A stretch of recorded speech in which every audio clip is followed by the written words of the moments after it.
వైసీపీకి సంబంధించిన నాయకులు, దాని నాయకుడు జగన్మోహన్ రెడ్డి గారు అనేది ప్రతి ఒక్కరికి తెలుసు. దీని నుంచి తప్పించుకోవడానికి దేశంలోనే కాదు ప్రపంచం మొత్తం ఉన్న హిందువుల మనోభావాలు ఈరోజు దెబ్బతీశారు. దాని నుంచి తప్పించుకోవడానికి వీళ్ళు కొత్త నాటకం మొదలు పెట్టడం జరిగింది.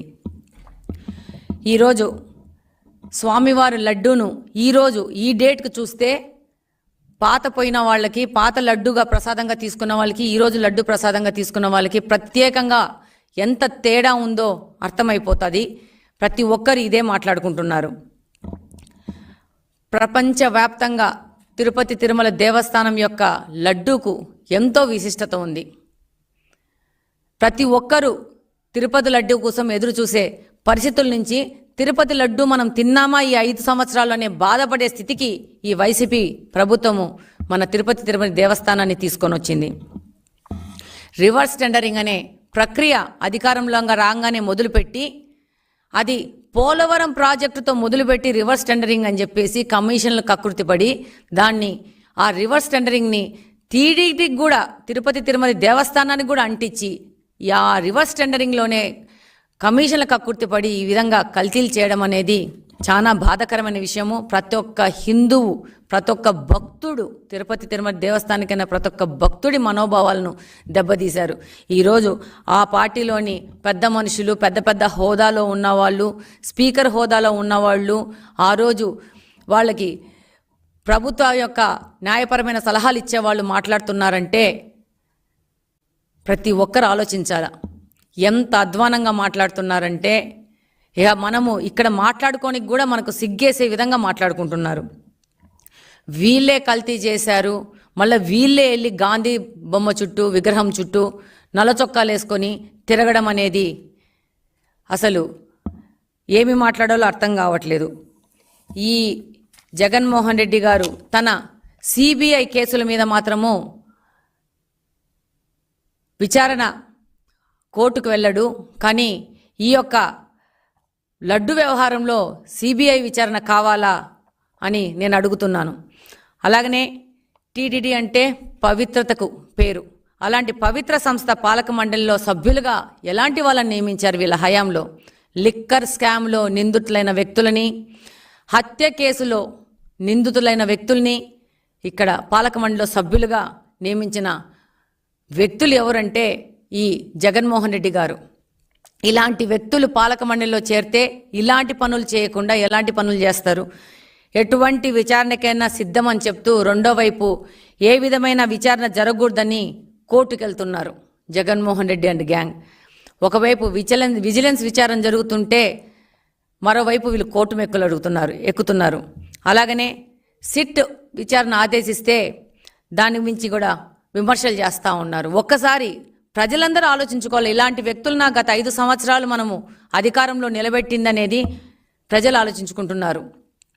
ఈరోజు హిందూ దేవాలయాల యొక్క పవిత్రతను మొత్తం నాశనం చేసిన వ్యక్తి, నాశనం చేసిన పార్టీ ఏదంటే వైసీపీ పార్టీ అని ముక్త కంఠంతో ప్రజలందరూ మాట్లాడుకుంటున్నారు.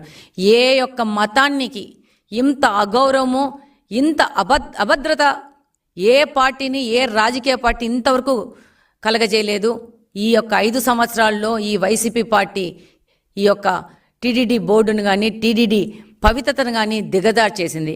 ఈరోజు సుప్రీంకోర్టుకు కూడా వెళ్ళి ఈ లడ్డు వ్యవహారం ఎవరూ మాట్లాడకూడదని ఒక గాగ్ ఆర్డర్ని తెచ్చుకునేందుకు జగన్మోహన్ రెడ్డి ప్రయత్నిస్తున్నారు అని అంటే ప్రతి ఒక్కరు ఆలోచించాలా. ఆ రోజు ఎలక్షన్స్ అప్పుడు వివేకానంద రెడ్డి గారి హత్య గురించి ఎవ్వరూ మాట్లాడకూడదని కోర్టుకెళ్ళి కోర్టు ద్వారా ఎవరినీ మాట్లాడనీయకుండా ఈయన ఆర్డర్ తెచ్చుకున్నారు. ఈరోజు వాళ్ళు చేసిన ఇంకొక పనికిమాలిన పనికి, ఒక కుట్రకు ఎవరూ మాట్లాడకూడదు అని చెప్పేసి ఒక భావ వ్యక్తీకరణ స్వేచ్ఛను అరికట్టాలని చెప్పేసి ఈరోజు జగన్మోహన్ రెడ్డి గారు కానీ, వైసీపీ పార్టీ కానీ ప్రయత్నిస్తున్నారంటే చాలా అవమానకరము. వాళ్ళు తప్పు చేయలేదు అని మాట్లాడుతున్నారు కదా. ప్రతి ఒక్క విచారణకు సిద్ధమని ధైర్యంగా ముందుకు పోండి. విచారణలో మీకు పడే శిక్ష మీకు పడుతుంది డెఫినెట్గా. కానీ హిందూ మత ఆచారాలను సాంప్రదాయాలను సంస్కృతిని దెబ్బగొట్టిన వ్యక్తిగా జగన్మోహన్ రెడ్డి గారు కానీ వైసీపీ పార్టీ కానీ ఈరోజు చరిత్రలో నిలిచిపోయింది. ఈ యొక్క అపవాదును మీరు ఎన్ని కుట్రలు వేసినా ఎన్ని కుతంత్రాల మీద పోయినా కూడా మీరు చెరుపుకోలేరనేది వాస్తవము. ఇంతటికి ఈ యొక్క మీ నాటకాలు డ్రామాలు ఆపేసి విచారణకి సహకరించండి. విచారణలో వచ్చే ఫలితాన్ని అనుభవించడానికి కూడా సిద్ధంగా ఉండని మిమ్మల్ని అందరినీ నేను కోరుకుంటున్నాను. Thank you very much.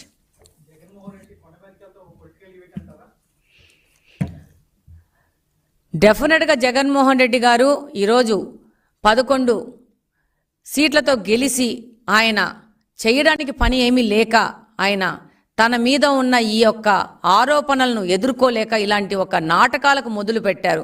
ఈయనను చూస్తే ఈయన అధికారంలో ఉన్నప్పుడు ఏ రోజు బయటికి రాలేదు, ఏ రోజు ప్రజలను కలిసిన పాపాన లేదు. ఈయనని కంప్లీట్గా అపోజిషన్లో కూర్చోబెడితే ఈయన కనీసము నడవడము తిరగడము బయటికి రావడం అనేది చేస్తాడు. లేకపోతే ఈయన రాజకీయాలకు మాత్రమే పనికిరాని వ్యక్తిగా తనను తాను నిరూపించుకుంటున్నాడు. ఈరోజు తనకు ఏదో ఒక ప్రజలలో ఒక మూమెంట్ ఉండాలని చేసే పనులు కానీ ఒక్క భక్తుడు ఒక్క హిందువు కూడా జగన్మోహన్ రెడ్డి గారిని నమ్మే పరిస్థితిలో ఈ ఆంధ్రప్రదేశ్లో కానీ ఈ భారతదేశంలో కానీ ఈ ప్రపంచంలో కానీ ఎవ్వరూ లేరనేదే వాస్తవమని ఈ సందర్భంగా తెలియజేస్తున్నాను.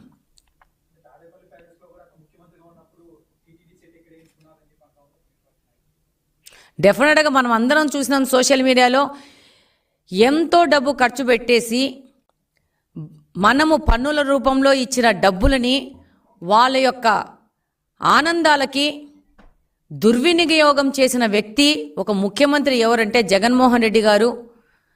ఆ రోజు మనం అందరం చూసినాము ఆయన సతీమణి